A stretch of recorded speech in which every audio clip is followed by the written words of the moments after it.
మీరు కొత్తగా business start చేయాలనుకుంటున్నారా? మార్చ్ 16-17 హైటెక్స్ లో franchise India biggest ఫ్రో expo.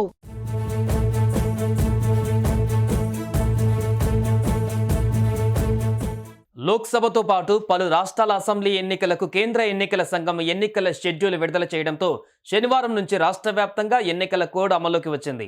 June 6న code పూర్తవుతుంది. అంటే మొత్తం 80 రోజుల పాటు రాష్ట్రంలో ఎన్నిక నిబంధనలు అమల్లో ఉంటాయి. రాష్ట్రంలో మే 13న ఎన్నికలు పూర్తవుతున్న జూన్ 4న ఓట్లను లెక్కించనున్నారు.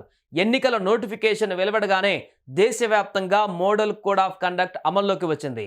ఎన్నికలు పారదర్శకంగా నిష్పక్షపాతంగా జరిగేందుకు ఎన్నికల కోడ్ తప్పనిసరి. అన్ని రాజకీయ పార్టీలు తప్పకుండా పాటించవలసి ఉంటుంది. ఈ సందర్భంగా ఎన్నికల సంఘం నుంచి వివిధ రాజకీయ పార్టీలు, అభ్యర్థులు, ఓటర్లకు నియమ నిబంధనలు ఉంటాయి.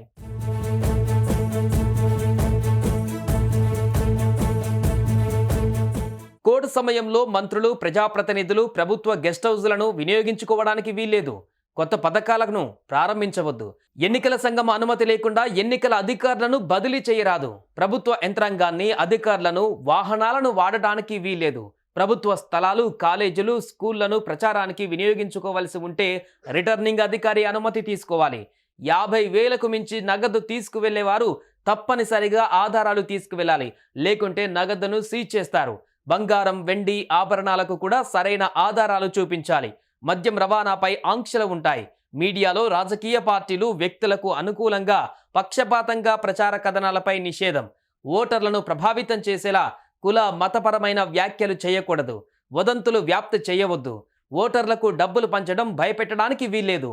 ఎన్నికల షెడ్యూల్ విడుదలయ్యాక అభ్యర్థులు ఆర్థిక గ్రాంట్లు ప్రకటించడం నిషేధం. ప్రభుత్వ అనుబంధ సంస్థలలో తాత్కాలిక నియామకాలు చేపట్టకూడదు. ఎన్నికల్లో పోటీ చేసే మంత్రులు లేదా అభ్యర్థులు తమ పరిధిలోని నిధులను మంజూరు చేయకూడదు. అభ్యర్థులు రాజకీయ నాయకుల సమావేశాలకు, మున్సిపాలిటీ, బహిరంగ ప్రదేశాలలో మీటింగులకు ఉచిత ప్రవేశం కల్పించాలి. ప్రభుత్వ కార్యాలయాలలో ప్రధాని, ముఖ్యమంత్రి, మంత్రుల ఫోటోలు ఉండకూడదు. రాజకీయ నేతల పోస్టర్లు, కటౌట్లు, హోర్డింగ్లు తొలగించాలి. ఎన్నికల అధికారులు, సిబ్బంది బదిలీలపై పూర్తిగా నిషేధం. మంత్రులు, రాజకీయ నేతలతో అధికారుల వీడియో కాన్ఫరెన్సులు ఉండవు.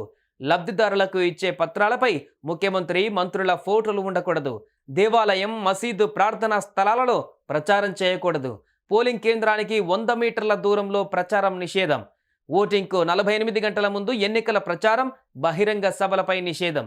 పార్టీల ర్యాలీలకు ఆన్లైన్లో దరఖాస్తు చేసుకోవాలి. అభ్యర్థులు గరిష్టంగా 95 లక్షలు ఖర్చు చేసేందుకు అవకాశం. నామినేషన్ కోసం ఓబీసీ అభ్యర్థులు 25,000 వరకు చెల్లించవలసి ఉంటుంది. ఎస్సీ, ఎస్టీ అభ్యర్థులైతే 12,500 రూపాయలు డిపాజిట్ చెల్లించాలి.